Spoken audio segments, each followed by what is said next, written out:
Eu já vou deixar você assistir o vídeo, mas não é disso que eu vim falar, não. É que eu escrevi um livro chamado 23 Estratégias para Aumentar as Suas Vendas. E eu vou dar para você gratuito. Então, para você poder ter acesso a esse livro, é só você apertar aqui embaixo na descrição do vídeo. Vai ter um linkzinho para você poder baixar ele gratuitamente. Ou aqui em cima eu vou deixar o QR Code. Você simplesmente pode, se você tiver uma TV de casa, aponta a tua câmera para o QR Code para você poder baixar. Ou então na descrição do vídeo aqui, você só clica e baixa. Simples desse jeito. Seja muito bem-vindo a mais um Rosadas Cash. Meu nome é Leandro Rosadas e hoje eu tenho um grande amigo aqui e também uma grande referência no nosso segmento, no segmento de supermercado, que é o Carlos Eduardo, uma referência aqui no segmento de prevenção de perdas no Brasil. Eu estou feliz demais porque eu falei para o Carlos, um dia eu vou trazer você para fazer um vídeo comigo ao vivo. E agora eu consegui. Tá aí, Carlos Eduardo aí com a gente aqui no Rosadas Cash. E aí, Carlão? Fala com a gente. Se apresenta um pouquinho, conta um pouquinho da tua história, porque eu acho que, eu não sei se todo mundo aqui da minha galera te conhece, mas a partir de agora todo mundo vai saber um pouquinho quem é o Carlos Eduardo. Conta aí pra gente. Então, primeiro, Leandro, obrigado pelo convite. É sempre um prazer ter esse contato, esse bate-papo contigo. E agora ter a oportunidade de também dividir um pouco com o teu público, né? E falar um pouco do tema prevenção de perdas, um tema tão importante hoje para o varejo, além do varejo alimentar, para todos os segmentos de varejo. É isso. Yeah. Bom, já trabalho com prevenção de perdas já tem bastante tempo. Comecei numa empresa varejista que não existe mais, Lojas Brasileiras. Eu sempre brinco com a entrega à minha idade. Lojas Brasileiras, cara. Agora entregou a idade. Agora de fato entreguei a idade. Só que para mim foi uma escola, porque era uma empresa que estava passando por um processo de automação comercial naquela época, então comecei a trabalhar, não existia código de barra, então... Caramba. Tínhamos os PDVs, né? Entregou os caixas. A idade de novo. Claro. Né? Não tinha código de barra.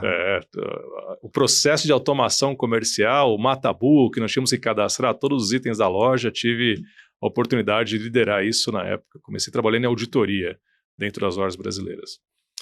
E para mim foi uma escola. Só para você ter uma ideia, hoje um dos grandes desafios é a acurácia de estoque, é a gestão de estoque. E o nosso estoque na época era financeiro. Você controlava, por exemplo, o estoque, você fazia um inventário numa papelaria, então você tinha lá o caderno de R$10, quantos cadernos você tinha? Aí no final você tinha R$100 de estoque.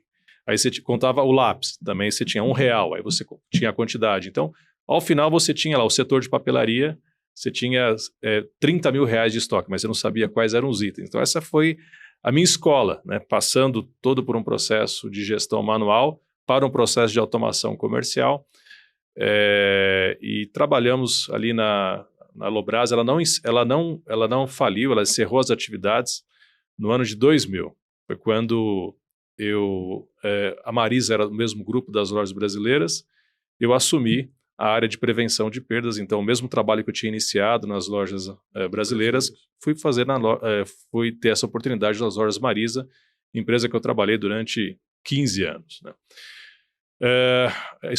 A Marisa também foi uma grande escola para mim. Na loja brasileira foi quanto tempo que você trabalhou lá? 5 anos. 5 anos. Já estamos em 20. Tá fazendo a conta já. Já estou fazendo a conta, já está em 20.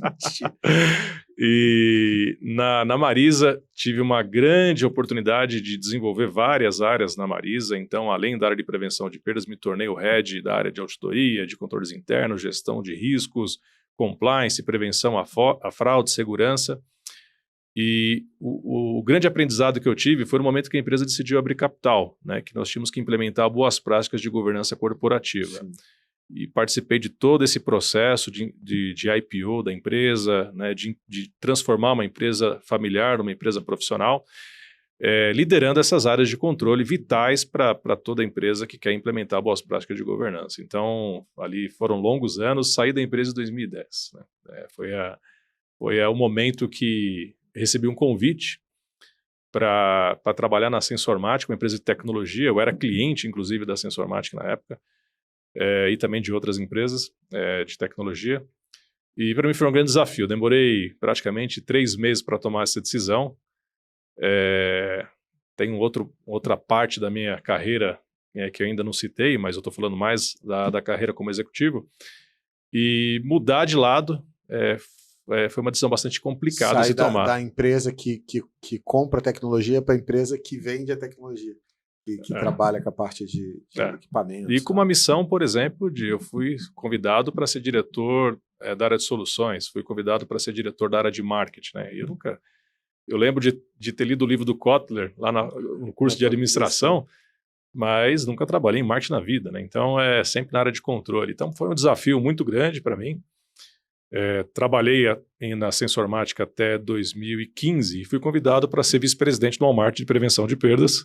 Tive uma experiência de 1 ano trabalhando no Walmart e depois voltei para a Sensormática, onde eu estou até hoje. Então essa é um pouco do resumo da minha experiência profissional. Ficou quanto tempo na Sensormática, contando tudo? Ao todo são 10 anos. Você quer saber a minha idade? Eu tenho 51 anos. É isso, cara. Mas você parece mais jovem. Você parece mais jovem, Carlão. Parece mais jovem. Que legal. Eu tô somando, né? Pô, eu falo assim, caramba, eu tenho um amigo e especialista também que a gente chama de O Seu Carlos. E aí eu acho que ele tem... O Seu Carlos tem quantos anos? 65? Acho que é 65 anos.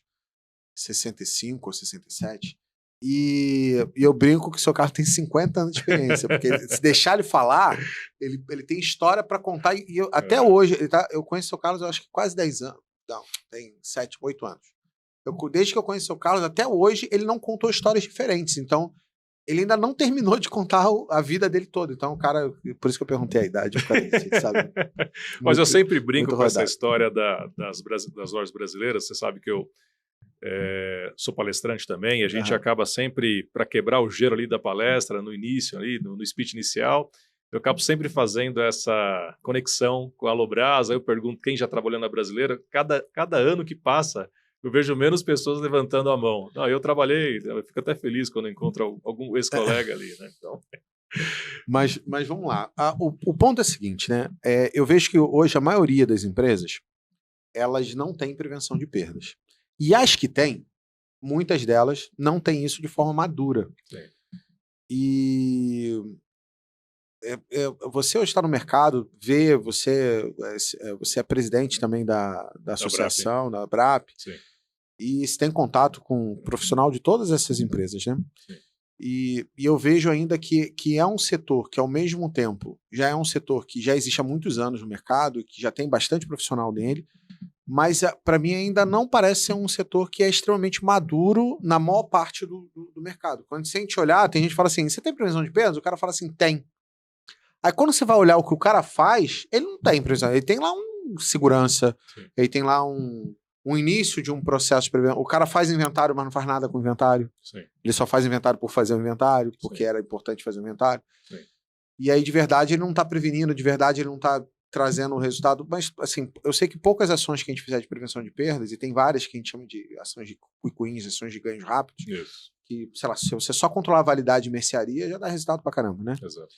Mas eu sinto hoje que ainda é um mercado que ainda precisa amadurecer mais. O que você acha? O que você me diria hoje do mercado, do segmento de prevenção de perda hoje dentro do nosso negócio de supermercado?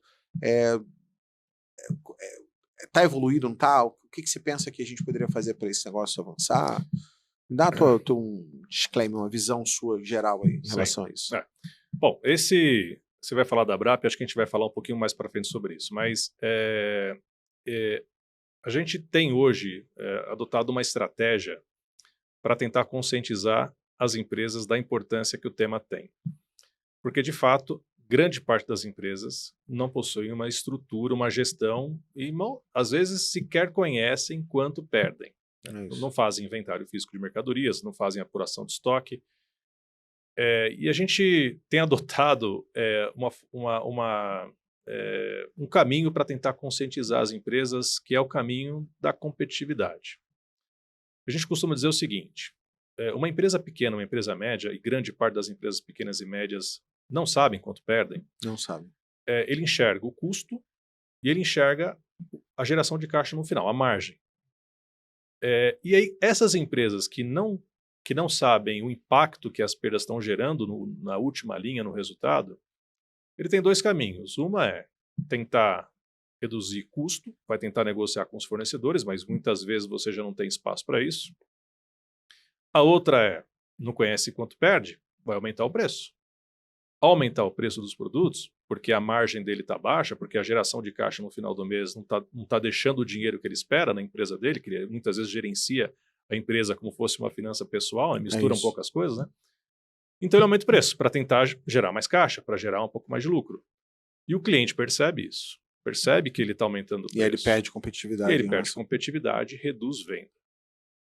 O outro caminho, que é o caminho que a gente está tentando conscientizar, independente do tamanho da empresa, é o caminho que ele tem uma gestão sobre custo, é o negócio dele, ele compra, então ele sabe comprar.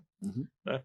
Vamos entender que esse é o inerente ao negócio dele, comprar bem e vender bem, mas também ele tem a possibilidade de conhecer o impacto que as perdas têm. Cada segmento do varejo, né, tem as suas principais causas. Quando a gente vai para o varejo alimentar, a gente tem ali a quebra operacional, que é o produto sem condição de venda, causada por uma avaria, causada por vencimento, e vencimento não é causa, né? A gente pode até debater um pouco mais isso, mas ao conhecer qual o impacto que essas quebras operacionais estão tendo na empresa dele naquele período de tempo, ao realizar os inventários físicos, as contagens de estoque, identificar as faltas de inventário, que são causadas principalmente por furtos de pessoas que estão visitando as lojas, não vou nem falar que são clientes, e também furto interno, infelizmente, de funcionários, né? Quando ele conhece, ele percebe o quanto que isso está gerando de impacto no resultado, na última linha dele, e ao ter conhecimento, ele vai procurar ter algum tipo de ação para reduzir. Ao reduzir, ele vai aumentar a margem dele. Ao aumentar a margem dele, aumenta a competitividade. Diferentemente daquela empresa que não investe em prevenção, que ele tem que aumentar o preço para poder compor um pouco o resultado que ele espera, esse que gerencia melhor, que consegue reduzir as suas perdas a curto, médio e longo prazo, não importa, ele consegue perceber ao longo do tempo uma melhora na margem. Ao melhorar a margem, o que ele pode fazer? Baixar o preço dos produtos, fazer descontos, fazer promoções. Sim. Consequentemente, isso vai gerar um aumento de venda para a empresa. Então, a gente tem tentado conectar a questão da perda como uma grande oportunidade para o aumento da competitividade. A empresa vai quebrar? Não vai quebrar, só que ela poderia estar obtendo um lucro maior. Agora, algumas empresas que quebraram... Algumas vão quebrar. Já vi algumas quebrarem porque não controlava a perda. Exato. Isso pode acontecer. E uma das possibilidades de causa é porque não controla a perda. Então, a perda pode sim, de fato, contribuir para a empresa minimamente não ter o lucro que ela poderia ter, ou até mesmo quebrar, ser um dos fatores, né, de falência de uma empresa. Então, a gente tem tentado conscientizar muito as pequenas e médias empresas, porque as empresas grandes, Leandro, elas possuem uma estrutura. Eu mesmo fui diretor, gerente, vice-presidente em algumas de grandes empresas, né? E a gente tem ali uma estrutura minimamente para poder conhecer o quanto perde e alguns planos para gerar os quick wins, para gerar, ter um nível de perda aceitável. Agora, essa não é a realidade da grande maioria das empresas. As empresas médias e pequenas não olham o estoque da forma como deveriam. Não, para mim o estoque é um dos maiores desafios, né? Porque no final das contas é 70%. Isso olhando para o cara que consegue ter uma margem bruta de 30%, né?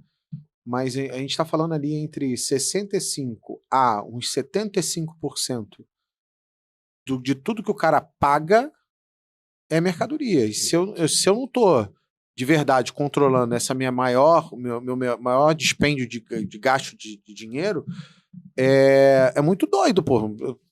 Porque é ali que... E se no final das contas sobra ali entre 2,5% e 5%, nem é 5%, né? Quando o cara fica muito grande, tá falando de uns 3,5%. Entre 2,5% e 5%, é muito fácil, por exemplo, a média de... A gente estava até falando disso, né? Ano passado a perda estava dando, sei lá, 1,80 e pouco. A perda média pela pesquisa da Abrap, do varejo em geral, 1,21. 1,21. E agora tá batendo 1,48. 1,48 geral. A média do varejo em geral, subiu 22%. Mas, por exemplo, eu olhei aqui o mercado de proximidade são as lojas pequenas, está em 3,07, que é alto pra caramba. Exato. E no supermercado aqui, gente, olha só, tô com cola aqui. O Carlos me trouxe a pesquisa aqui de primeira mão, tá? E aqui com cola o supermercado convencional tá em 2,37. Se sobra 5 e minha perda isso é a média, isso não é o que dá de verdade. 2,37 é a média. E tá dando 2,37, só a perda ali, a gente tá falando de 40%. do meu lucro. Então, se eu fizer essa perda, e isso aqui é a média, que teoricamente é controlado, você vai chegar, a empresa está com 4%. E aí, quando o cara vê, o lucro dele está escoando pelo estoque e ele não está nem vendo. Esses 30 anos, né, de experiência, então, no setor, eu posso afirmar algumas coisas. Tem um embasamento científico, né, também para mostrar, e outras percepções. Mas o que eu posso afirmar para você é que, de fato, esse número que você acabou de falar são para empresas maduras.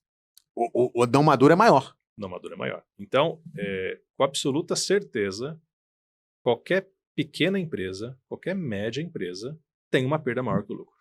Mas não tem a menor dúvida disso. Sério, Carlos? Infelizmente, sim. Infelizmente, sim. Nós chegamos a fazer uma vez uma pesquisa em parceria com o Sebrae.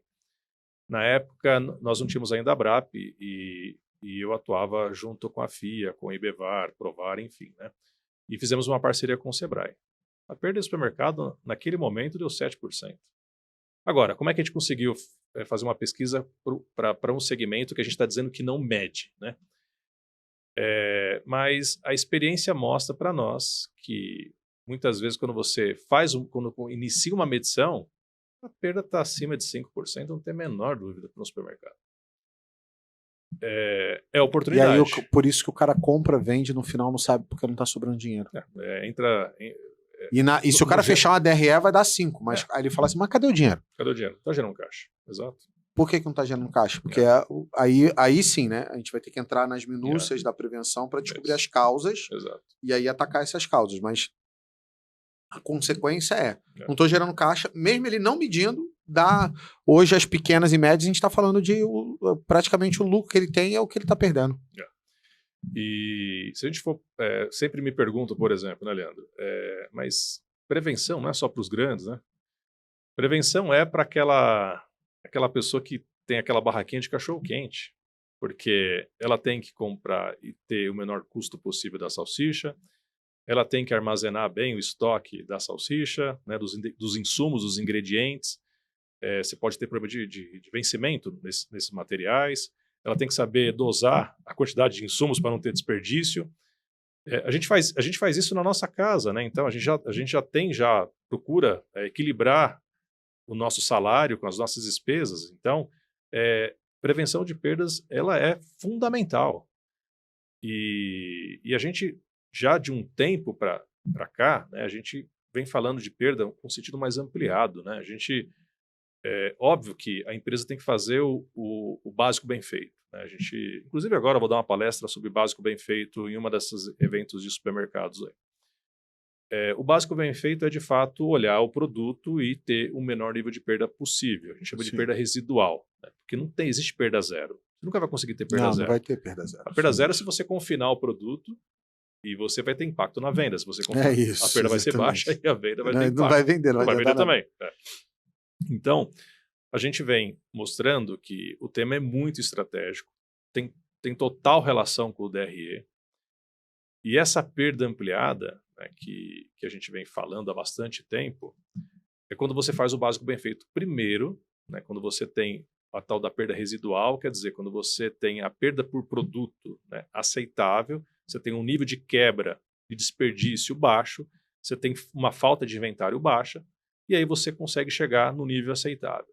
A partir daí, é interessante para a empresa olhar também outros tipos de perdas que a empresa possui. A empresa possui, por exemplo, uma perda financeira hoje, uma operação do e-commerce, do digital. Uhum. Quem possui o private label, né, não é uma realidade dos pequenos e dos médios, mas um dia, espero que seja, você ter o seu cartão próprio, né? A perda financeira pela inadimplência é maior que a perda física de produto para quem tem essa operação dentro de casa. Sim. Perda administrativa, desperdício com água, luz, telefone. E a gente está colocando tudo isso no colo da prevenção de perdas hoje para fazer com que a área possa agregar mais valor para a empresa. Então, não é um tema operacional, é um tema estratégico. Isso faz parte deveria fazer parte das reuniões estratégicas, né, da diretoria da empresa, ali da família, né, falando do pequeno, do médio. Sim. Falar de perda deveria ser um item obrigatório em toda discussão do negócio da empresa. É o que a gente tenta influenciar e disseminar essa cultura para as pequenas e Eu posso fazer também. pergunta polêmica? Pode. Tá, então deixa eu primeiro falar de métrica que eu queria fazer. Eu sou o cara do número, né? Eu sempre fui sempre muito específico, eu sempre busquei padrão, sempre busquei. Porque uma coisa que eu aprendi lá atrás, pela minha escola de gestão, é que o que não se mede acaba não sendo feito. E se você não mede também, o que você não mede, você não gerencia, né? Como é que eu vou saber se tá bom ou não tá bom, né? E eu comecei a correr atrás dos números e tal, e a prevenção é uma das poucas áreas do supermercado que você tem número, por causa, inclusive, da própria associação até, você tem número histórico de muitos anos disso, mas como você, inclusive, a gente está conversando aqui nos bastidores, a maior parte das empresas que respondem são empresas um pouco mais maduras, né? Então você tem um resultado, na última você falou que teve até uma quantidade maior, mas normalmente são empresas mais maduras. Então você tem um resultado ali que, no final das contas, se eu for para o pequeno e para o médio, não é exatamente isso, né? É muito maior do que pelo que você falou. Então a primeira dúvida qual o indicador de prevenção de perda? Qual o indicador de perda que eu tenho que usar? Custo-venda, custo-custo, venda-venda, custo-venda bruta, custo-venda líquida. Qual usar que seria mais eficiente e por que a gente deve usar isso? Bom, primeiro, eu já tive a oportunidade de usar todos esses que você falou, né? Então, eu trabalhei no Walmart, que era preço de venda, né? Nas lojas brasileiras que eu trabalhei, era preço de venda também, né? O estoque era financeiro e era preço de venda. O que nós padronizamos no passado? Então, percebeu-se um movimento de padronização, não só aqui no Brasil, mas outros países da América Latina também que realizam as pesquisas. E nós resolvemos padronizar custo. Então, por quê? Você tem o dado na sua contabilidade. O preço de venda tem a sua... porque a hora que você bota o produto de promoção, a hora que você não bota o produto de promoção, e aí a tendência é que esse preço tenha variação ao longo do tempo. Até dentro do mês, ou algumas vezes dentro do dia. Exato. Se for promoção relâmpago, por exemplo. Exato. Né? Então a gente pode ter a valorização, desvalorização do estoque, que você não consegue controlar isso. O custo não. O custo tem uma tendência. É óbvio, você também tem negociações, você tem bonificação, tem recomposição de margem, você tem a questão também do rendimento, enfim, tem várias questões relacionadas ao supermercado, mas o custo ele sofre menos essas variações, né? Então nós adotamos, como o custo é a informação mais fácil de se controlar, nós adotamos então o custo para o critério do conhecimento da perda financeira. Fazemos o inventário físico de mercadoria, identificamos as faltas, diferença entre o contábil e o físico, vezes, aí temos as diferenças físicas, valorizamos com o seu custo correspondente e identificamos ali, por exemplo, a perda de inventário pelo custo de mercadoria. E, obviamente, consideramos também o que é contabilizado como perda ao longo daquele período, né, dos descartes que você vai fazendo dos produtos. Sobre a venda líquida. Por que venda líquida? Nós entendemos que imposto não paga salário, né? Então, venda bruta, menos devoluções, menos impostos, aí nós temos a venda líquida. Essa é a forma que nós padronizamos, e é a forma que a gente recomenda para as empresas. É óbvio que cada empresa pode entender uma realidade diferente, cada empresa pode adotar o seu critério, tem a questão da substituição tributária que pode, de alguma forma, interferir nesse modelo de cálculo, mas é a forma que a gente conseguiu, que nós adotamos para que a gente pudesse ter uma padronização. Minimamente, para responder a pesquisa, é a forma que a gente pede para que a gente possa ter dados comparáveis, né? E é a forma que a gente também orienta quando alguém nos procura, isso desde quando nós adotamos esse critério padronizado, é a forma que a gente orienta as empresas também. Custo, venda líquida. Custo, venda líquida. Né? Beleza.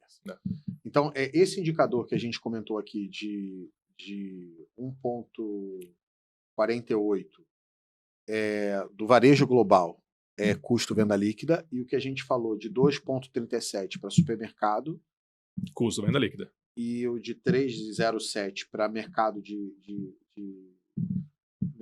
vizinhança, né, para loja de vizinhança também. Também. Todos os indicadores de perdas, de todos os formatos dessa pesquisa que você está olhando agora, é custo sobre venda líquida. Atacarejo 102, né? Que eu agora acabei de olhar aqui. Exato. Também custo venda líquida. Legal. Esse é o critério e a gente entende que seria o critério correto, isolando o efeito do imposto para efeito do cálculo de perda. E eu vi aqui uma coisa, Carlão, que aconteceu, eu olhando aqui o comparativo 2021-22, praticamente em todos os segmentos cresceu, né? Infelizmente, sim. Infelizmente, né? Tirando aqui em eletro, né? Eletro... Exato. E informática. O resto, tudo houve crescimento de perda, né? E principalmente... Calçado também, acho que E, infelizmente, quase todos os setores do varejo cresceram o índice de perda de 2021 para 2022. Sim. Porque a pesquisa que nós divulgamos agora, recente, em junho, são dados de 2022. Uhum. A gente espera ter, né, todos os compromissos que as empresas necessitam com CVM, com divulgação de resultado, a gente respeita esse prazo de divulgação. A gente só começa a apurar a pesquisa de perdas após março, né, que é geralmente o primeiro trimestre para divulgação de resultado. Porque senão você pode impactar. Antes tem empresa dessa listada na bolsa, você impacta, você libera o resultado, você impacta nas ações dela. Né? Então a gente respeita isso e começa a apurar o resultado a partir de março. E todos os setores tiveram aumento de perda, principalmente por furto. O furto, de fato, foi um dos grandes responsáveis pelo aumento de perda. É óbvio que nós tivemos também impacto em venda. Quando você tem uma venda menor, o índice de perda aumenta, né? Se você mantém os mesmos níveis de estoque, se você faz uma gestão de um planejamento de compra, distribuição, venda, e você faz uma aposta e não vende, consequentemente isso vai gerar uma perda. Principalmente no supermercado, comprou, não vendeu, produziu, não vendeu, você vai ter uma perda. Então, os níveis de estoque se mostraram mais ou menos uniformes, né? Na nossa pesquisa, nós tivemos também um aumento da quebra operacional do produto sem condição de venda, mas com o fato com o fim da pandemia, que nós tivemos o retorno do fluxo de cliente para as lojas, né? Porque se você for lembrar um pouco, há 2 anos atrás, até 1 ano atrás, a gente tinha ainda algum tipo de controle, reduziu-se o fluxo de cliente nas lojas pelo aumento do digital, e também pelas restrições impostas pelas prefeituras em razão da pandemia, mas agora a gente tem esse fluxo normal nas lojas e a questão do furto está diretamente ligada a questões sociais, políticas e econômicas, né? Então, quanto maior o índice de desemprego, infelizmente... Maior a quantidade de furto. Maior a quantidade de furto nas lojas. Eu vi, e aí eu vou fazer uma pergunta, eu não sei se vai fazer sentido, mas eu vi um policial um dia, é um influenciador também, e ele falou o seguinte, que furtar é hábito e é problema de cultura, de ensinamento do cara lá na infância dele. E aí, uma das coisas que ele falou o cara que é financeiramente educado, ou seja, o cara que vive com menos do que ganha, que consegue guardar algum dinheiro, que começa a comprar, fazer patrimônio, se preocupar com o futuro e tal, e que entende de um pouquinho de finanças pessoais, esse ele falou da polícia, tá? Ele falou assim, ele tende a ser menos,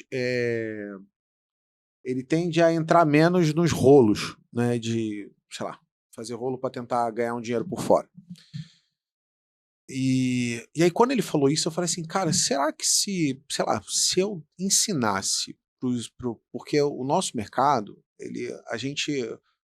quando eu falo nosso mercado, não falo do varejo total, não. Vou falar especificamente de supermercado.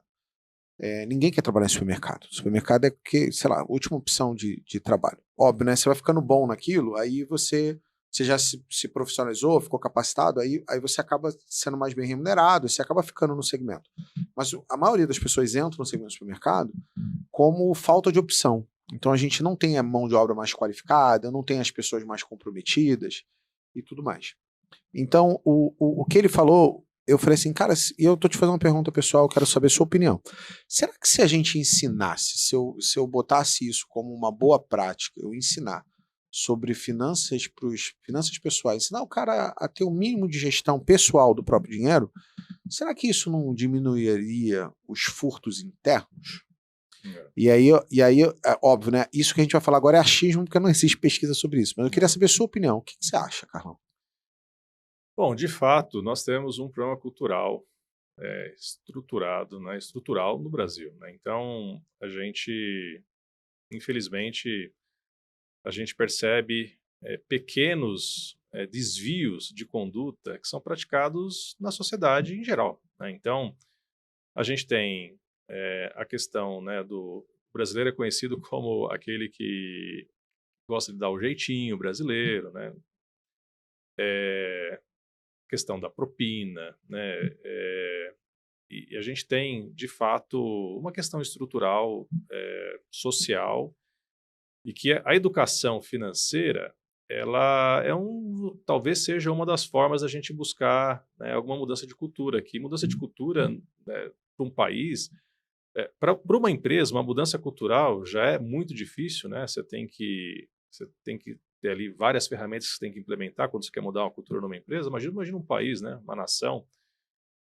Então, a gente teria que ter mais educação, né? A gente teria que dar mais condição, né, para as pessoas, né, para que as pessoas possam ter uma condição de vida melhor. Educação, principalmente, né? Então, e aí não é só financeira, educação para formar cidadão, formar pessoas, né? E a gente precisa investir muito nessa base. Esse é um desafio que a gente tem, né? O governo tem, a sociedade tem, a iniciativa privada tem, então não é fácil, porque isso desencadeia uma série de coisas, né, que a gente, infelizmente, no dia a dia, nós que trabalhamos no varejo, a gente acaba presenciando, né? Então, de fato, no dia a dia, a gente tem problemas, sim, com furto nas lojas, né? E isso não é pouco, é muita coisa, né? Isso tem, de alguma forma, contribuído para que todo mundo perde nessa história toda, né? O fornecedor perde, a empresa varejista perde, o consumidor perde porque ele repassa do preço o prejuízo que ele está tendo. A gente tem o funcionário interno, né?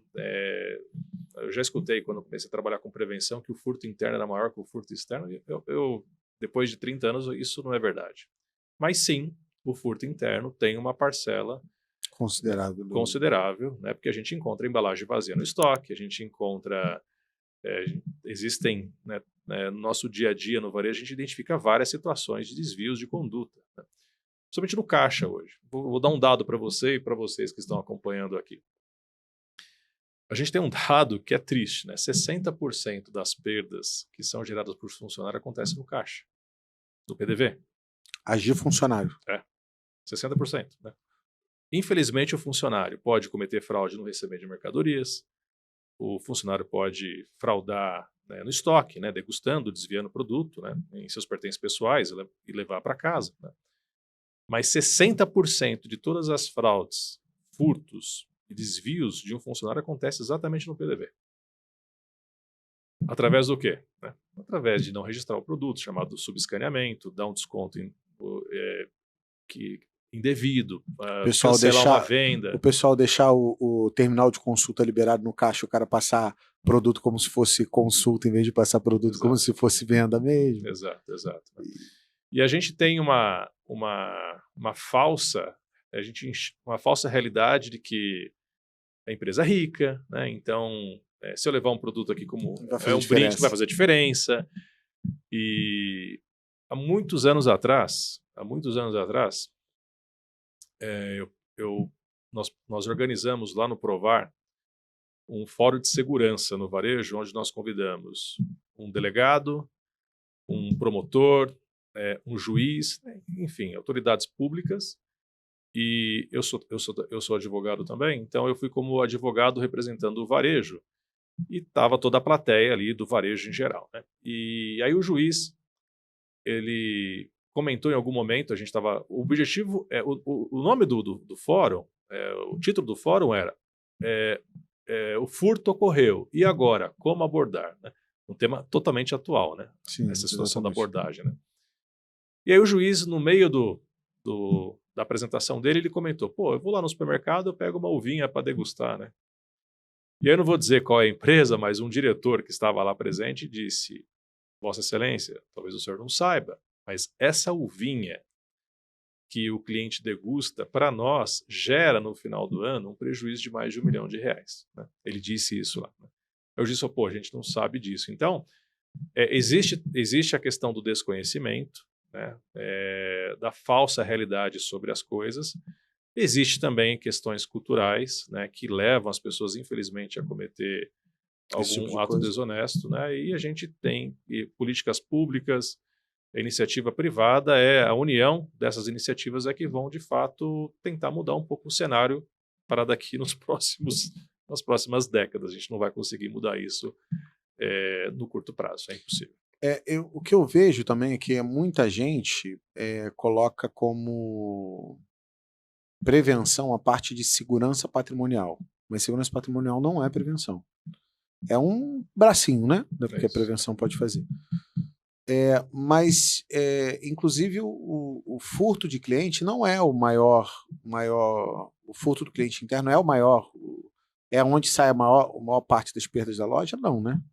Para supermercado, não. Não. Para supermercado, não. Para alguns segmentos, é. Para outros segmentos, sim. O segmento, por exemplo, da linha do fashion, né, lojas de departamento, aí é o cliente. Magazines, infelizmente, o furto é o maior responsável pelas perdas, sim.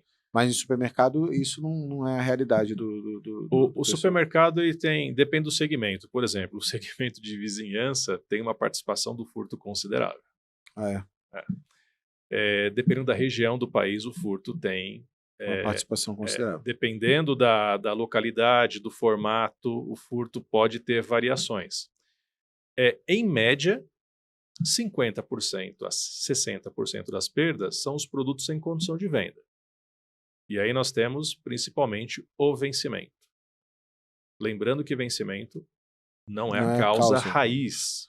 Ele venceu, então isso é uma consequência, né? É uma consequência. Venceu porque comprou demais, produziu demais, não observou a data de validade quando recebeu, não fez o FEFO na hora de abastecer a loja. Então, o vencimento não fez promoções para tentar vender o produto antes do vencimento, que o prejuízo vai ser maior. Então, o vencimento é uma gestão, entre aspas, não vou chamar ineficiente, mas que tem oportunidade. Ok? Sim. E o furto, ele participa, em média, no supermercado, com algo em torno de 15% do total da perda, de 15% a 20%. Essa é a participação do furto. Que, para efeito, se é um problema ou não, você tem que analisar a tua realidade. Não, mas se for 15%... 15% a 20%. 15% a 20%. Do total da perda que eu tenho, 15% a 20%. Do total da perda, 15% a 20%. Tá, então eu poderia, por exemplo, deixar nego roubar, óbvio que não, né? Mas acompanhar menos e não ter necessariamente uma gestão absurda em cima disso e dar mais atenção nos 85% para tentar reduzir, ou não. A gente costuma dizer o seguinte, as ações de curto prazo estão relacionadas a quebras operacionais. Você consegue reduzir, a perda é uma coisa inerente à operação, né? Se a gente for parar para pensar, a gente não deveria ter uma área de prevenção de perdas fiscalizatória, deveria ter uma área de inteligência de prevenção de perdas, porque quem vai reduzir a perda é a produção ali na padaria, o pessoal acha que a prevenção faz as coisas, não é? A operação que vai fazer tudo. A responsabilidade pela perda, falando um pouco da operação, é da loja, tá certo?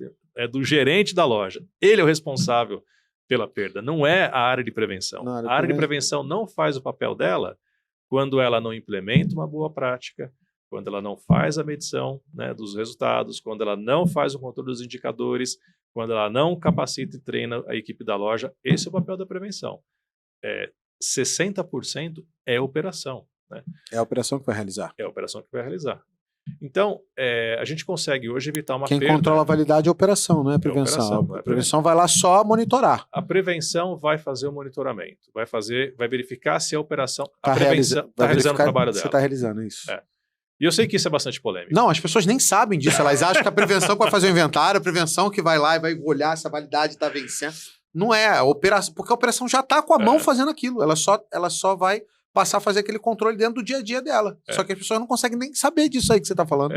Na minha palestra, inclusive, eu tenho um negócio muito lúdico, né? Que, inclusive, eu peguei emprestado de uma amiga que é a Patrícia da Araújo, que vou falar dela porque é o gráfico que ela um dia emprestou para mim. Eu uso bastante isso, aí eu conto todo um storytelling sobre isso, né? Na hora que a gente olha, por exemplo, quando a gente cruza responsabilidade, né, com responsabilidade com o nível de quanto cada área ela autoridade, responsabilidade e autoridade. Desculpa, fugiu a palavra. Autoridade com responsabilidade. Quando você coloca com foco o tema prevenção, você vai perceber o seguinte, as áreas que possuem mais autoridade é o que possui menos responsabilidade com o tema prevenção. E deveria ser o contrário. Né? A maior responsabilidade pela prevenção deveria ser a área comercial. Sim, que é normalmente onde dá mais... Exato. A maior parte dos BO estão lá na área comercial. Exato. Deveria ser a área de operações, área de logística. Comprou mal, recebeu produto com validade... Aceitou negociar produto com validade curta daquilo ali, sem necessariamente ter uma vantagem financeira tão suficiente. Então, a área comercial pega muito dos problemas estão lá na área comercial. E aí, falando um pouco para o teu público aqui, né, a gente está falando de área, né? A gente sabe que principalmente as empresas médias e pequenas, se a gente inicialmente disse que não medem, muito menos possui uma área hoje, sim, né? Mas o que a gente quer dizer aqui é o seguinte, que a prevenção, ela é realizada, independente se tem uma área ou não, quando você faz um bom trabalho no seu dia a dia. Na sua operação. Então, o curto prazo, você consegue evitar uma perda hoje de um produto, você deixa a sua padaria linda, você produz sem ter nenhum tipo de critério, não olha a receita, né, não olha o planejamento de venda, não olha a demanda, você simplesmente produz, né, sem ter critério nenhum. Aí no final do dia você joga tudo fora, porque não vendeu. Você quis deixar a padaria bonita, aí você jogou tudo fora, porque não teve critério para produzir os seus produtos. Esse é o curto prazo, né? Geralmente, num supermercado, você começa a reduzir as perdas olhando exatamente isso. Esse é o curto prazo. E aí, em algum momento, né, a gente chama de perda não identificada, essa que você apura no inventário, onde estão os furtos. Se você tem as perdas identificadas, que são as quebras, essa geralmente você consegue tratar no curto prazo. Sim. Já os 15%, 20%, você não vai ignorar. Você vai ter que tratar também, porque você tem 15%, 20% de oportunidade para reduzir a sua perda também. Né? Normalmente a gente vai tratar os que são os mais fáceis, mais rápidos de resolver. São os quick wins, como você disse. E depois eu vou tratando os outros que é... Porque, por exemplo, para eu resolver o problema de furto, é câmera, é gente dentro da loja, é treinar o cara para não matar o cara do lado de fora, como aconteceu recentemente com algum mercado, que inclusive foi obrigado a internalizar a área de segurança, porque... Deu uma repercussão. Primeiro matou cachorro. Aí depois matou uma pessoa, né? De porrada na frente da loja. Então, e aí você tem que ter um exército para controlar furto. Enquanto as outras coisas não. Mas não significa que você já tendo avançado nesse primeiro passo, passar para o segundo e controlar o outro. Infelizmente, isso aconteceu especificamente na rede que você colocou, né? Isso aconteceu de uma forma geral e vem acontecendo de uma forma geral no varejo. Porque há 30 anos atrás... A gente dava umas porradas mesmo. Não tinha esse problema. Existia a tal da salinha da tortura. Isso aí. Então, a vida era outra. A gente não tinha rede social. E quando a gente olhava a pirâmide de valores da empresa, o que estava no topo era o patrimônio, o produto. Né? Depois, a questão a imagem, né, e talvez a questão da integridade física vinha em terceiro plano na pirâmide. Né? E nós, após esses eventos, essa empresa mesmo liderou um projeto dentro da BRAP, a gente precisa falar da BRAP ainda, liderou um projeto dentro da BRAP para revisar todo esse protocolo de segurança no varejo. Nós adotamos, então, um conceito chamado segurança humanizada. Essa segurança humanizada revisitou todos esses procedimentos, né, levando em consideração a nossa realidade. Uma realidade, né, de diversidade, uma realidade de inclusão, uma realidade de racismo, de reputação, de imagem, redes sociais. Antigamente, quando você tinha um problema, o ofendido ele iria para uma delegacia para fazer uma queixa-crime, e depois ele procurava a esfera civil, pequenas causas, para ingressar com uma ação de danos morais até de 0 a 40 salários mínimos, sendo que de 0 a 20 sem precisar de um advogado, de 20 a 40 com advogado.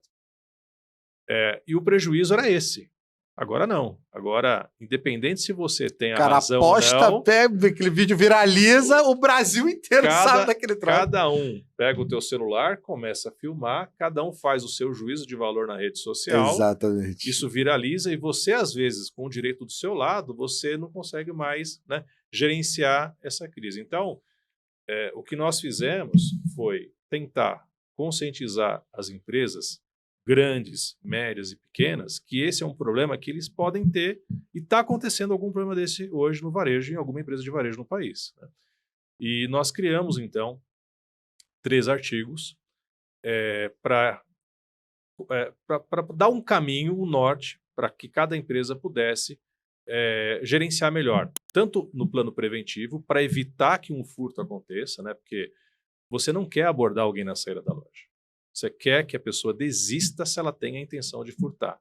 Ela muitas vezes apresenta uma atitude suspeita, é nesse momento que você tem que identificar e ver como é que você vai atuar. Abordar para ela desistir de furtar até sair da loja. A gente falava abordagem antes, agora a gente fala, nós vamos fazer um atendimento assistido para essa pessoa, tá certo? Tá até nisso mudou, né? E nesse atendimento abordagem preventiva, atendimento assistido. Abordagem preventiva. Esse era o termo que a gente usava. Então, o que nós queremos agora é fazer o que as farmácias fazem muito bem. Pintou um cliente na loja e ofereceu uma cestinha. Então, na medida que a gente tem alguém com uma atitude suspeita, a gente, obviamente, vai tentar oferecer algum tipo de ajuda, de auxílio, né, para, entre aspas, inibir uma possível perceber ação. Que você viu. E isso está tudo escrito, né, dentro desse nosso novo protocolo, que a gente chama de segurança humanizada. São 3 artigos, e esse material está disponível no nosso site lá da ABRAP, para que as pessoas possam ter acesso. Obviamente, baixar gratuitamente. Pode baixar gratuitamente, e cada um vai pegar aquele material e vai transformar na sua política interna. Não é que vocês precisam colocar 100% o que está lá. Faz uma adaptação desse material para a realidade de cada empresa, e a ideia agora a nossa pirâmide mudou. Então, primeiro é a vida do cliente e do funcionário, até para evitar a situação que você relatou. Segundo, a imagem, a reputação da empresa. Nossa. E terceiro, o patrimônio. É o patrimônio. Okay? Mas não era assim não, né? Não era. Isso não quer dizer que a gente tem que, de alguma forma, fazer vista grossa. Agora não abordo mais ninguém. Agora não é isso. Não é isso. É isso. É que existe um protocolo de como que você vai fazer, como você deve executar essa ação, para evitar que no final o prejuízo seja maior. De repente, o produto de furto envolvido na situação custe R$10. Se você fizer um procedimento mal, ou se você fizer um procedimento com excesso, mesmo que você tenha o direito de vigilância, que você tenha o poder de polícia previsto no Código de Processo Penal e na Constituição Federal, mesmo que você tenha o direito do seu lado, naquele momento, né, para direito de vigilância do seu patrimônio, se a sua abordagem gerar excesso, o direito vai para o lado da pessoa e aí você acaba pagando uma indenização milionária. Então, esses cuidados todos estão, né, nesse novo protocolo. E a gente vai fazer o seguinte, ó, se você estiver assistindo esse vídeo no YouTube, vai ficar aqui de baixo, vou deixar o link já da ABRAP, você clica lá, pra você poder baixar esses 3 protocolos, já economiza o tempo do cara de ir lá. Já vai estar o link lá para a parte do site onde vocês vão conseguir baixar o documento. É isso mesmo. Tem uma outra coisa que eu queria te perguntar, Carlos, que eu acho que é importante pra caramba e eu vejo que a prevenção ela atua em 2 esferas, né? Que é você quer fazer a quebra, que é identificada, que eu trouxe, sei lá, tô jogando fora ou simplesmente o produto estragou ou apodreceu, e aí eu tenho que pegar e jogar fora, e eu vi. Ele apodreceu, eu tô com aquele bolo de tomate podre na minha mão, eu peso ali e eu sei quanto eu perdi do tomate. O outro é a perda que é não identificada, que eu só tenho como identificar Inventário. Fazendo inventário. Eu sei que muita loja não faz inventário, mas hoje eu tenho um jeito que não sei se é certo, mas pode ser que ajude. Então, por exemplo, o cara não tem estrutura para fazer inventário, a loja dele ainda não fatura o suficiente para poder pagar um custo para fazer e não tem time para fazer inventário. Se ele só controlasse a quebra operacional, ele já teria alguma noção de quanto que é a perda dele, porque se tem métrica, se tem número, eu consigo fazer. Hoje, a quebra operacional, ela representa quanto? Isso eu estou falando para supermercado. Ela representa quantos % ali da quebra do total que perde hoje uma loja? Em média, as empresas que medem e têm um processo de gestão eficiente, ela representa hoje em torno de 50% a 60% em média da perda total. Da perda total. E os outros 40% são as perdas que você apura através dos inventários físicos de mercadorias. Então, se você não faz inventário físico, você não percebe 40% das perdas. Agora, se você faz uma gestão das quebras... Se eu multiplicar por 2, eu vou ter não é exatamente, mas é uma noção que a minha perda vai estar o dobro daquilo ali que está quebrando. Exato. No total, né? Eu não posso considerar por produto, mas de maneira geral, se hoje eu tenho, sei lá, uma quebra de 3% na minha operação inteira, no final eu tô perdendo próximo de 6, né? Ou um pouco mais de 6. E importante, né? De novo, se ele simplesmente pegar esse indicador, né, de 3% ou 2% que está na pesquisa e aplicar sobre o faturamento líquido dele, minimamente ele perde aquilo. Seguramente ele não perde aquilo. Ele perde o dobro. Ele perde o dobro.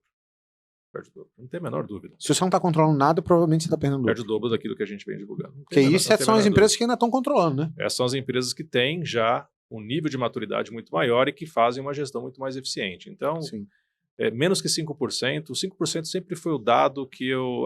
quanto perde hoje uma empresa que não controla? Supermercado? 5%. Nossa senhora, é muito mais alto do que eu imaginava. Infelizmente, né? Essa é a realidade que a gente tem. E é muito mais alto. Quando eu peguei por sessão aqui as perdas, o hortifruti está em 5,69, é mais ou menos o que estava dando de resultado, 5,40 e tal.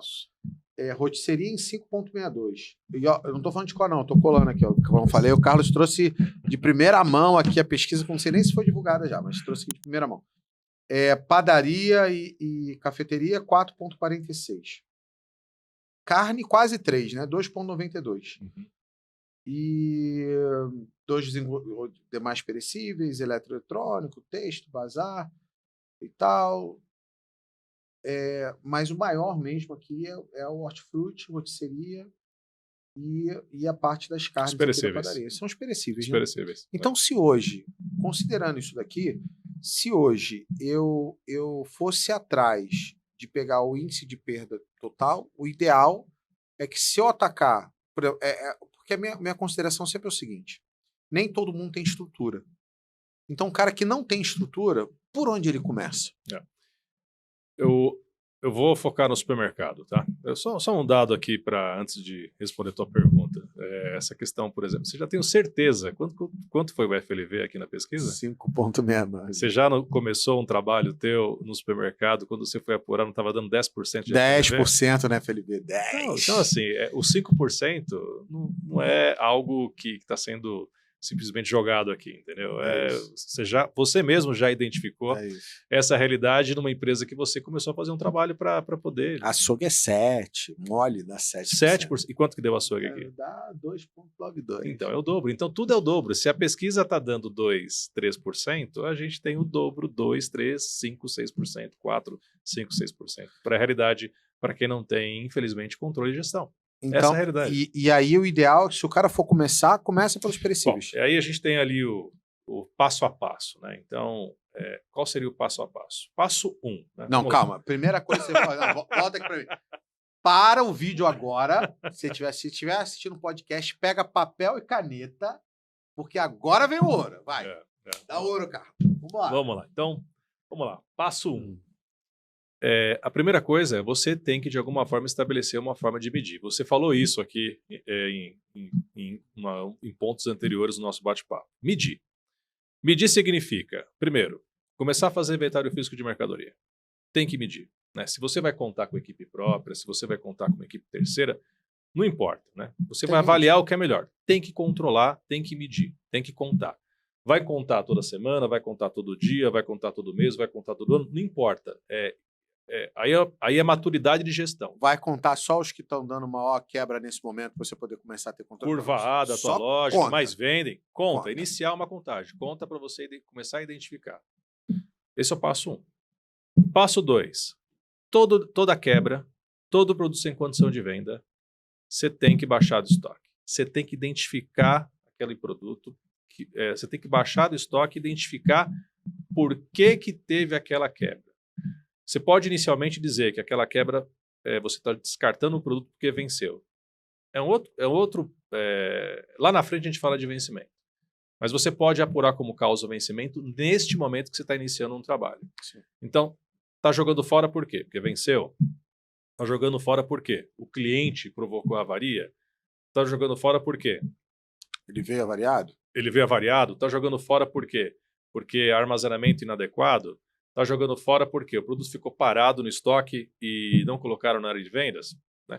Então, você vai ter ali as 5, 6 causas para que você possa minimamente montar a sua pizza de causas no final do mês.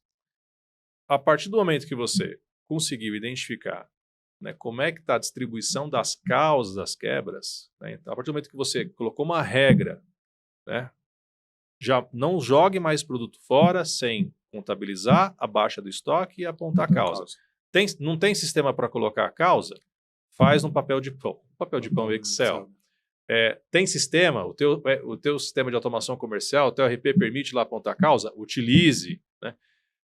Use um coletor para ficar além dos produtos, não tem, anota o código de barra. Você tem que ter algum tipo de controle, né? Para que você possa entender o impacto que isso gera. Bom, ok.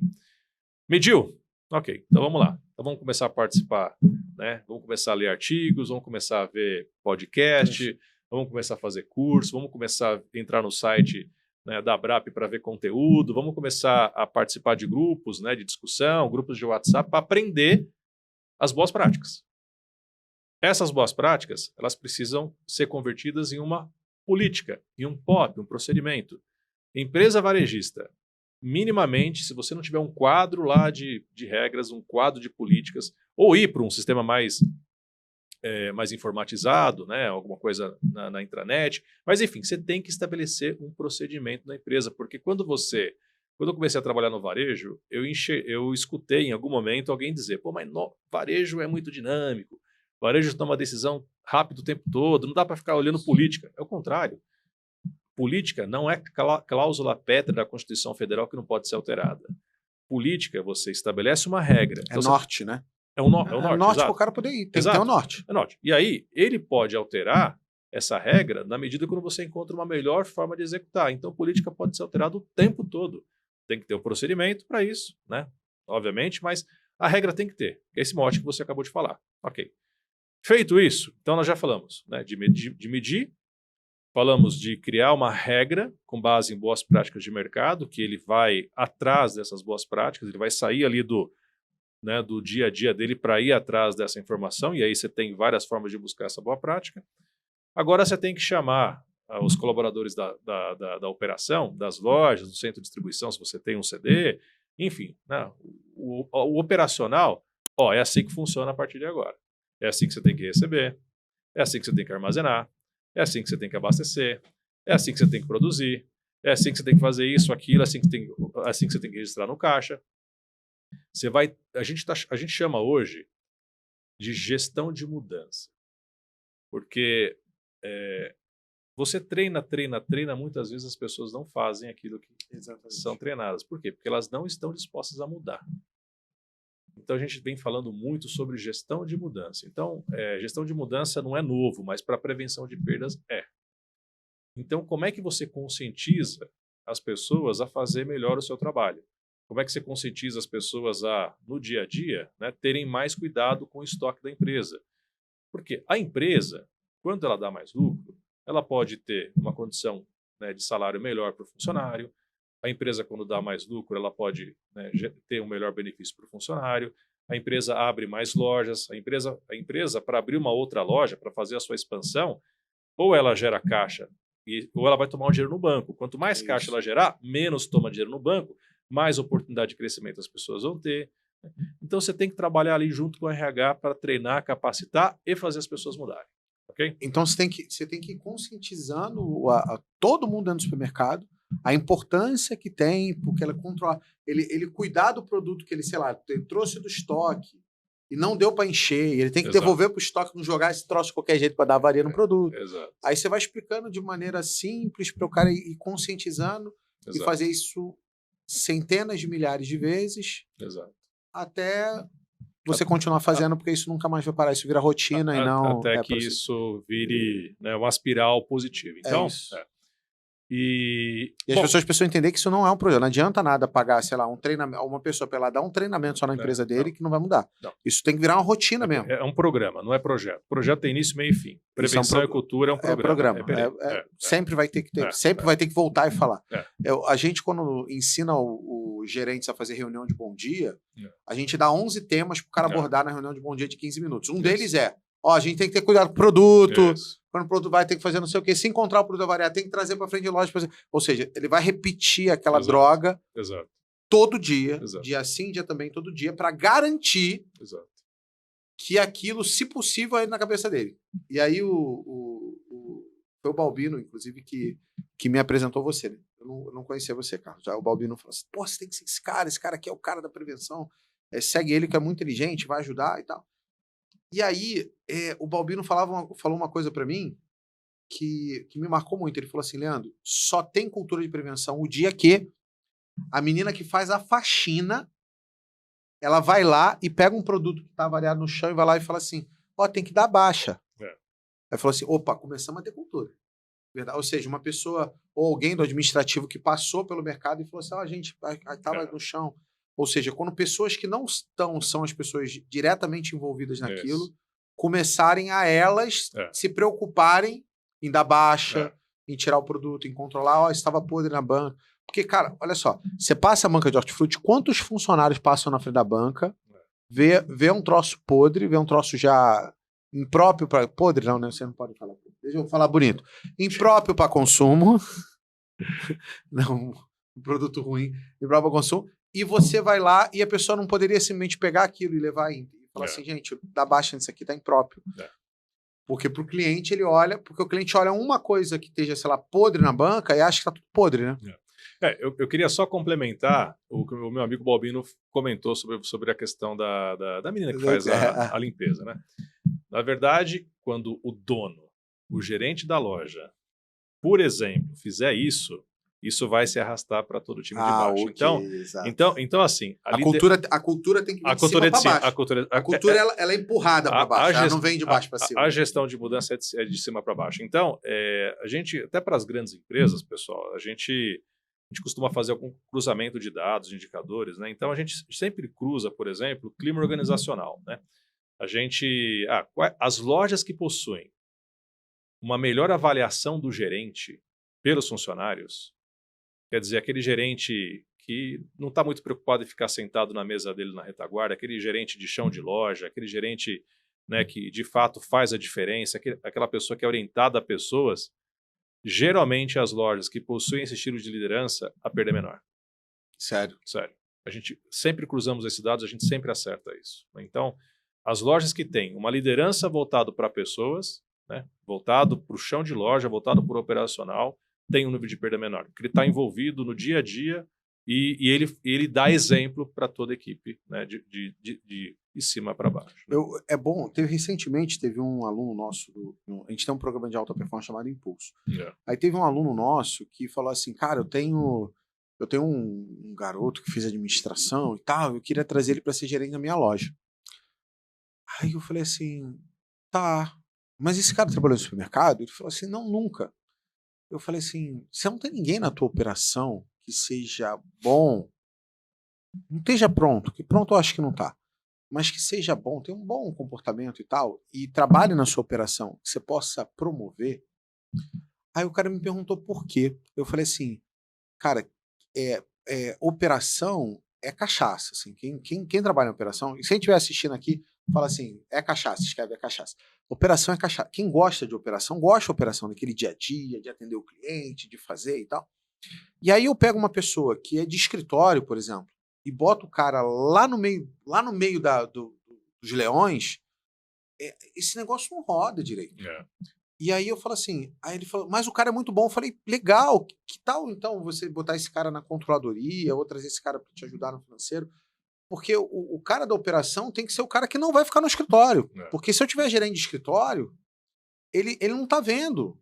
Ele não tá vendo o que tá acontecendo. É tudo muito rápido que acontece ali no chão de loja, né? Então eu preciso de um gerente que esteja ali. É o que você falou. Pô, o cara que tá na operação mesmo, virado na operação. E é o cara que tá lidando com gente. É o cara que tá preocupado com as pessoas individualmente. E tá ali na operação tem menos perda. E eu vejo muito isso. E aí uma das coisas que eu ajustei no que ele falou foi, eu falei para eles, inclusive, eu falei assim, cara, procura pessoas que tenham rodado na operação, que sejam de operação, para botar na operação. Teve um outro que queria botar um gerente operacional e o cara nunca tinha trabalhado na operação. Nunca tinha. Esse cara já foi gerente de loja, pelo menos encarregado de qualquer coisa. Não, ele nunca trabalhou na operação, vou botar ele como gerente operacional. Eu falei, primeiro de tudo quanto é gerente teu, os melhores, eles vão acabar saindo. Porque o cara vai olhar e falar assim, cara, essa empresa não tem perspectiva para onde eu ir, né? E a segunda coisa foi que quando eu falei assim, cara, esse cara vai explicar como, sei lá, o problema da padaria, esse cara nunca viu. Ele pode aprender, né? Se o cara for bom, ele até aprende. Mas eu vou ser liderado por uma pessoa que não tem maturidade daquele processo para poder fazer. Isso não vai dar certo. Você falou, virei gerente nacional de prevenção e tal. Bom, mas você ralou lá na auditoria, você foi implementar software junto, participou de inventário, aí tudo bem, aí você sobe, você sabe do que você está falando, né? Exato. Porque senão os próprios colaboradores não vão dar razão para isso. Então, esse lance da cultura eu já tinha percebido já, porque eu rodei tantas empresas, que isso para mim era muito claro, né? Então, se o dono não tivesse comprometido, se a direção não estiver comprometida, se o nível de gerência não estiver comprometido, o encarregado não vai fazer. Se o dono não estiver comprometido, o gerente não vai fazer. Isso é. Se o gerente está comprometido, se os encarregados não estiver comprometido, o pessoal de baixo não vai fazer. Então, a cultura ela tem que ser empurrada, né? Exato. Porque senão não vai. Ou seja, tem que começar de cima para que embaixo, daqui a pouco, embaixo esteja fazendo. Então, eu acho um pouco disso e aí isso é uma coisa que você tem que começar a vender para baixo, né? Então, o dono tem que vender para a direção tem que vender, tem que cobrar e vender. Vender, que eu digo, é vender a ideia. Ó, a gente tem que controlar a prevenção de perda, isso é importante, cobrar sobre isso. Porque as pessoas começam a falar assim, porra, para esse cara, isso aqui é importante, então tu precisa dar atenção para isso. Aí o gerente precisa cobrar para o encarregado, porque o cara o encarregado de hortifruti, por exemplo, ele quer arrumar, ele quer encher banca, ele quer arrumar, ele quer deixar não dar falta, quer tirar. Mas ele não está preocupado ali em registrar que, sei lá, 2 kg de tomate foi jogado fora. Se ninguém for lá e falar assim, cara, isso é importante, pô, preciso que você registre isso aqui. E aí, quanto que registrou hoje de tomate? Pô, vi aqui teu controle que você preencheu. Aí o cara fala, pô, o cara tá olhando isso. Aí se ele tá olhando agora, pô, eu preciso dar atenção para ele. Porque senão, como é que eu vou virar gerente? Como é que eu saio de encarregado para gerente? O cara vai me promover, o cara vai me reconhecer. Se para ele isso é importante, eu tô cagando pro fato de ter prevenção. Então, faz todo sentido o que você falou aí. E aí eu só vou finalizar aqui os mandamentos, né? Mas antes eu queria eu faço algumas provocações hoje, né? Então o cabelo branco me permite fazer algumas provocações. Né? Falei da idade aí, o cara falando do cabelo branco. Então uma das provocações que eu faço é que perda não é ruim. Você vai montar um negócio do varejo, você vai ter perda, né? Você, inclusive, também é supermercadista, não é? Então você vai ter perda é inerente. O que é ruim é você não ter uma gestão sobre o tema na tua empresa. Porque perda você vai ter. Né? A gente não é perda ela zero. não ser absurda, né? E eu tenho desafiado muitas empresas hoje, porque a gente vem fazendo prevenção na parte de monitoramento a mesma coisa há 30 anos. Né? Que é o tal de visitar as lojas para fazer o tal do checklist. A palavra checklist não gosto muito, eu não gosto da prevenção de perdas fiscalizatória. Eu não gosto de ligar a prevenção de perdas com inspeção. Porque se a gente fala em cultura, né, tem que ser alguma coisa que possa realmente conscientizar as pessoas. Então, o trabalho que eu digo que a gente vem fazendo igual há 30 anos é aquele trabalho que você vai visitar a loja, tem lá um checklist, antes era papel, agora você faz através de um device, né, através de um tablet. Você avalia se está sendo feito ou se não está. Aí depois você faz um relatório, né? Para as empresas grandes é assim que funciona. Esse relatório ele tem lá um workflow que vai para todo mundo, vai para o gerente da loja, o gerente da loja responde aquele relatório, aí vai para o diretor de vendas, vai para o comercial e tal. Tá, aí depois você visita a loja daqui, aí gera um plano de ação, aí você visita as lojas daqui 4 meses, aí você identifica os mesmos problemas. Aí isso é uma sequência de oportunidades identificadas, plano de ação estabelecido e não correção. Será que não valeria a pena, ao invés de estar com um tablet, um checklist na mão, fazer algo mais comportamental? Vamos conversar aqui. Por que a gente está tendo a perda? Qual a dificuldade que você está tendo? Por que você não conseguiu ter uma perda baixa no setor tal? Né? O que está acontecendo no recebimento? Qual o problema que você está tendo no recebimento? Porque como que é o processo? O processo é esse, por que você não está conseguindo resolver? Qual que é É meio um trabalho de psicólogo mesmo, né? É tentar identificar por que as coisas não estão acontecendo. Fazer isso com o operacional, fazer isso com a liderança da loja, cruzar, isso é gestão de mudança. Então, a gente tem provocado muito, né? Sair um pouco do tradicional e ir para o lado mais comportamental. E isso não é novo, tá? Não. Lá na época das lojas brasileiras... Nossa. Na época da Lobras... A gente já falava sobre isso. Na época da Lobras, eu lembro que eu tinha um checklist, né, que a gente fazia num formulário, que a gente avaliava e dava uma nota para a auditoria da loja, e um outro relatório que era um relatório comportamental. A gente colocava ali como que era o relacionamento do gerente da loja com os funcionários, como que era o ambiente da loja, e aquilo não ia para ninguém, era super sigiloso. Aquilo ia só para o diretor de vendas, o dono das lojas, para ele poder saber a nossa percepção sobre o ambiente da loja. Eu fazia isso há 30 anos atrás. Hoje, a gente não quer fazer isso de forma escondida, sigilosa. Hoje, a gente quer chegar para o gerente e gastar um tempo com ele precioso para perguntar o que está acontecendo, quais são as suas dificuldades, o que você precisa de ajuda. Isso aí vai virar conteúdo para o teu relatório, que não vai ser mais um relatório sigiloso, vai ser um relatório aberto, né? Vamos lá conversar com a operação. Qual a sua dificuldade? O que está faltando para você? Isso faz parte do que a gente chama de gestão de mudança, né? Então, a gente só consegue mudar a cultura quando você deixa de ser fiscalizador. Se você vai para cumprir a tabela de um checklist, cara crachá, dá uma nota e faz um relatório, plano de ação, você não vai mudar. Não vai mudar. Então, esses são alguns dos desafios, tá? E aí, só para fechar, então, os mandamentos, a gente tem ainda 40% de oportunidade, nós falamos de 60%, né? Sim. E esses 40%, como é que eles estão distribuídos hoje? 15% furto externo, aí você tem furto interno 10% e a diferença é erros administrativos, erros de inventário, erros de processo, nota fiscal que não deu entrada, erro no registro do PDV, produto que era em conjunto, passou a vender unidade, erros de código de produto, cadastro. Tem uns 10% aí. Isso dá, em média, 40%. Só que você tem 15% de furto. Né? De 15 a 20, e pode ser um número bastante significativo para o teu negócio. Agora, o que você faz? Investir em tecnologia. Você tem que ter lá a política de prevenção, né, que a gente comentou sobre como abordar ou como atender uma pessoa para evitar um furto na loja. Eu ainda continuo falando abordagem. Porque era abordagem, né? Agora, era abordagem. Atendimento assistido. Esse eu vou mudar. A partir de hoje, eu vou falar a partir de hoje é atendimento assistido e acabou. E também tem, né, a questão, né, do plano de contingência, como você vai gerenciar a crise para evitar problema, caso você faça. Aí sim a abordagem na saída da loja, aí é a abordagem. Mas também investimento em tecnologia, né? Câmeras. Toda empresa hoje, dependendo do tamanho, tem que ter câmera. Por quê? Você não usa a câmera só para segurança, você usa a câmera para você, através do seu celular, ver o que está acontecendo na tua loja, quando você não está na tua loja. Né? É para operação, é para marketing. Então, investimento, até para que você, muitas vezes, o ônus da prova é teu, né? Você tem que dizer que você não é o culpado no possível litígio ali, numa ação judicial, né? E aí você tem que ter prova. Tem que ter prova. Aí você vai se defender com as imagens. Então, as câmeras... E a prevenção hoje tem muito documento que ela vai registrando e guardando, não é? Exatamente por causa de essa rastreabilidade, muitas vezes, da situação é outro ponto problemático de uma possível ação judicial. Você não consegue mais dizer o que aconteceu se você não tem imagem, se você não tem ali o modus operandi, né, os envolvidos, né, testemunha.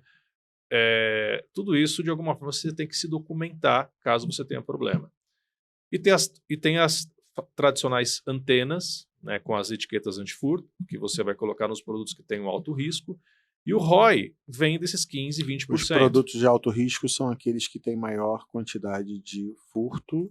Ou estão dando maior quantidade de perda lá, necessariamente. No caso, alto risco e alta quebra. Sim. Então, o PAR, né, que a gente chama, é o alto índice de furto, e PAQ Alta quebra é os produtos perecíveis que têm maior Você potencial não vai botar de etiqueta quebra. num produto de alta quebra e sim num de alto risco de furto. Você sabe que tem produtos de alta quebra que são também campeões em furto. Também tem. Deixa eu te falar. É igual tu chega lá, produto 01 de venda, carne moída, né? Então você já sabe que tá dando droga lá no... Você, como é que você vai vender esse carne moída transformada? Mas tudo bem. Deixa eu te fazer uma pergunta aqui, que eu sempre tive dúvida desse negócio. Se a nossa perda, que seja, eu não controlo nada e minha perda deu 5%. O confinamento de produto, cara, porque eu vejo que muita loja arruma produto para os 5% que estão roubando, para os 5% que estão quebrando, que tá dando perda, e não para os 95% que vende. Aí a pergunta óbvio, né? Você tem algumas ações que você faz, mas a opinião do Carlos, arruma a loja para os 5% que tá dando merda ou para os 95% que estão comprando? Jamais. Isso eu já falo faz tempo já, né? Então quem me segue sabe que eu sempre priorizo o cliente, né? O cliente. O papel da prevenção não é estabelecer processo, é cumprir o processo que a empresa definiu como estratégico. Então, o último recurso é confinar produto, né? Quando a gente escuta o tempo todo colocar o cliente no centro de tudo. Todas as nossas decisões são com base no cliente. Confinar produto não é tomar uma decisão com base no cliente no centro, né? Então, confinar é a última coisa que a gente tem que fazer. E como medidas preventivas, nós temos, né, uma infinidade de coisas que podem ser feitas colocando o cliente no centro de tudo. Decisões que a gente pode tomar. Monitorar, colocar numa área com maior fluxo de clientes, os produtos que tenham essa necessidade. Infelizmente, antes de confinar, diminuir um pouco a exposição, né? Fazer inventários mais frequentes. Acabar com os pontos cegos dentro da loja. Acabar com o ponto cego dentro da loja. Investir em tecnologia, né, com as antenas, com as câmeras, para que você possa expor em autosserviço, né? Então, todas essas medidas vêm antes do confinamento. O que acontece é que se toma uma decisão de confinar sem que se... Bota só a caixa lá e as bebidas... Os mock-ups, né? E aí bota para o cara retirar depois, mas o cara pelo menos consegue comprar, ver o produto, porque senão o produto está enjaulado. E confinamento, vamos entender que é o que está enjaulado ou que está numa ilha de caixa, por exemplo, você diminui a impulsividade de compra. Então, todos esses fatores... Você falou o que? Ilha? Na ilha do PDV ali, né? Que o produto às vezes está confinado ali, né? Ele não está confinado, mas você precisa de o produto, você precisa que alguém te entregue aquele produto. Porque ele tá qualquer coisa que gera impeditivo de venda, uma venda fluida Exato. E confinamento é a última alternativa, né? Não é assunto de hoje, a gente pode... já vou me autoconvidar para algum bate-papo futuro, claro. Mas a gente vem percebendo um pouco quando a gente fala em diminuir a capacidade de exposição, aí começa a ter problema de ruptura, né? E aí, eu sei que o pequeno ele vai ter limitação de investimento e tal, mas eu já vi por América Latina fora, né? Aqui no Brasil a gente não percebe muito isso, empresas que endereçam os estoques e expõem menos produtos na área de vendas, transformam o estoque da loja como fosse um WMS, né? E para que você possa ter menos produtos, mais variedades, menos repetições e a informação gerando o tempo todo para você abastecer e reduzindo a ruptura, né? Isso alavanca a venda da loja, reduz perda, é um negócio sensacional, né? É puro investimento em tecnologia e, não, mas isso é um trabalho que eu vou ter na retaguarda, é difícil você ter endereçamento no estoque você quer ter numa loja. Não quer ter trabalho. Eu vi isso em loja grande, média e pequena fora do país, funcionando. Desse jeito que você falou? Desse jeito que eu falei. E é incrível. Você não tem ruptura, ou ruptura baixa, você não tem perda porque você expõe menos produtos, você não tem... e você tem ali o tempo todo você abastecendo a loja. Você tem maior variedade? Tem mais variedades, menos repetições, né? Aí tem tudo a ver com gerenciamento de categoria. Cara, é um negócio impressionante, entendeu? E isso eu tive a oportunidade de conhecer lá fora e vi funcionando, independente do tamanho de loja. Tá? Mas isso acho que é uma conversa para outra. Então, só voltando aqui para os mandamentos, para a gente poder encerrar aqui os mandamentos. Então, esses 15% fazem com que o varejista possa, sim, olhar essas ferramentas tecnológicas para que possa vender o produto em autosserviço se você tem um monitoramento desses produtos, ou através de câmeras, ou através das etiquetas eletrônicas que são aplicadas nos produtos. Acho que fazendo essa receitinha, ou esse básico bem feito, é o caminho para você conseguir ter uma melhor gestão. E, Carlos, deixa eu te fazer uma pergunta. Eu acho que a gente até avançou do horário seu aqui, que eu sei que você tem compromisso. Se hoje eu tivesse que dar, sei lá, uma lição para o cara falar assim, cara, isso aqui para mim eu acho que é o mais importante na área de prevenção, o que você passaria para o pessoal? Eu sei que resumir a prevenção em uma coisa só é absurdo, mas assim, qual grande lição acho que você deixaria para essa galera que está escutando a gente aqui? Bom, a primeira coisa é o seguinte, se é cultura, se você não tem um trabalho adequado de gestão com o seu gerente da tua loja, que esse não ele não tem simpatia pelo tema prevenção, eu começaria aí. Começaria trabalhando e conscientizando pessoas em relação ao conceito. Sobre o conceito. Antes de qualquer coisa. Antes de qualquer coisa. Porque senão você não vai ter apoio. Você vai investir em tecnologia, não vai ter apoio da loja. Você vai antes criar um de pensar processo, em sair gastando dinheiro com tecnologia ou investindo em... Você tem que primeiro vender... A primeira coisa é mostrar por que a empresa está se preocupando com vender a ideia para o cara. Aonde está sangrando. Com aquele dinheiro da perda, que muitas vezes ele nem apura, e a gente, vamos fazer uma conta aqui, vamos pegar os estudos da Abrap, por exemplo, vamos calcular aqui e dizer sobre o faturamento da empresa, vamos ver quanto que sai de dinheiro. Com esse dinheiro, o que ele poderia fazer com isso? Começando por aí. Então, conscientizando as lideranças, os gerentes, o dono se autoconscientizando da importância que a prevenção de perdas tem.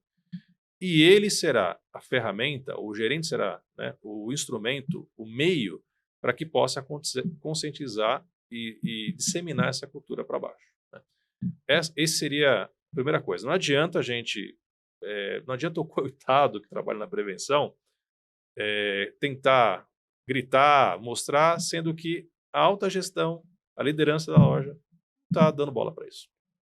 Eles precisam dar bola para isso. Essa é a primeira coisa.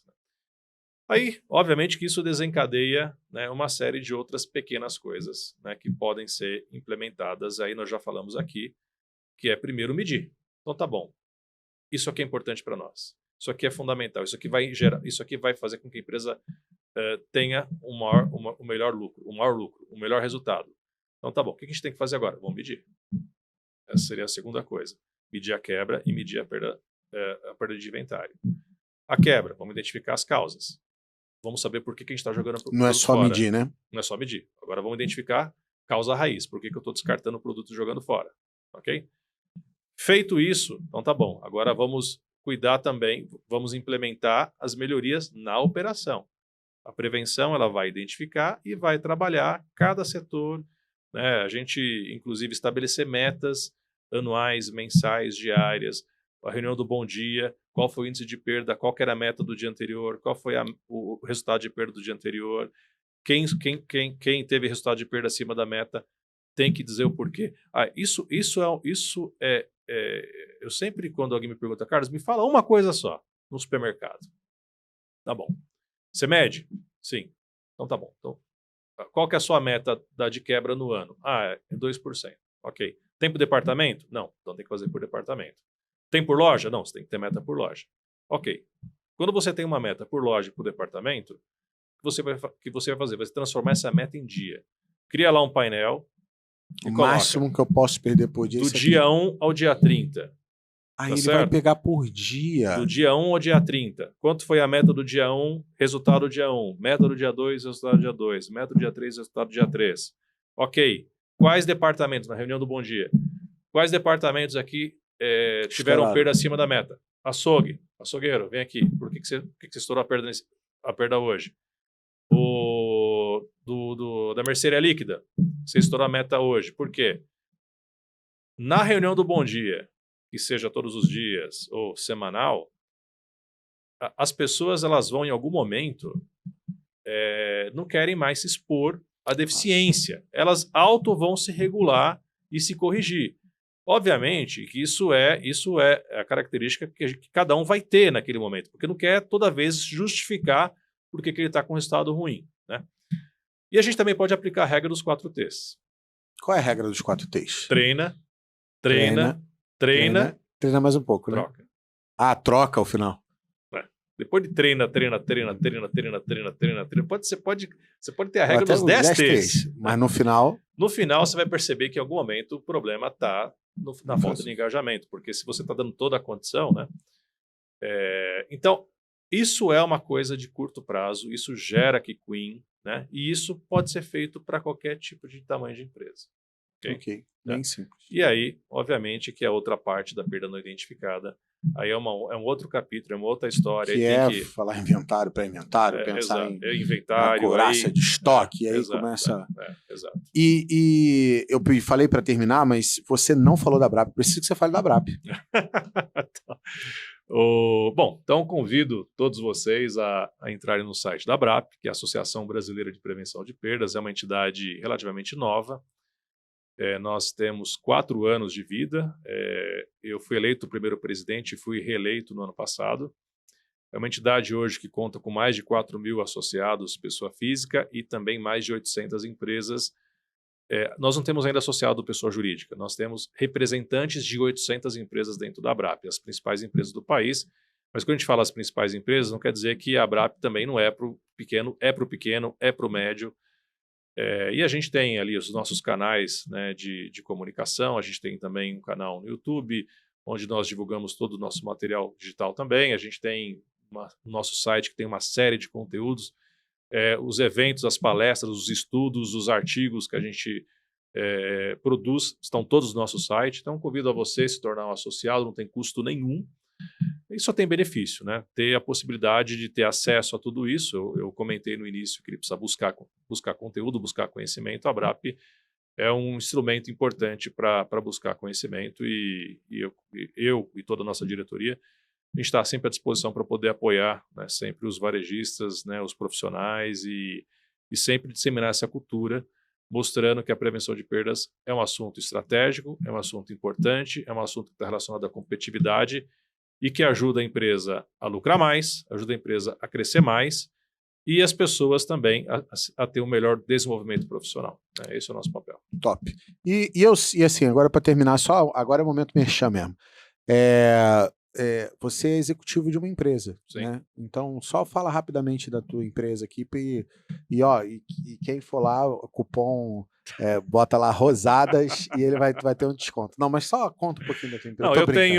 Não, até a gente estava conversando aqui nos bastidores. Fala que assistiu aqui, fala assim, assisti lá no podcast do Leandro Rosado. Por isso que eu estou entrando em contato, mas só para o pessoal poder saber. É legal.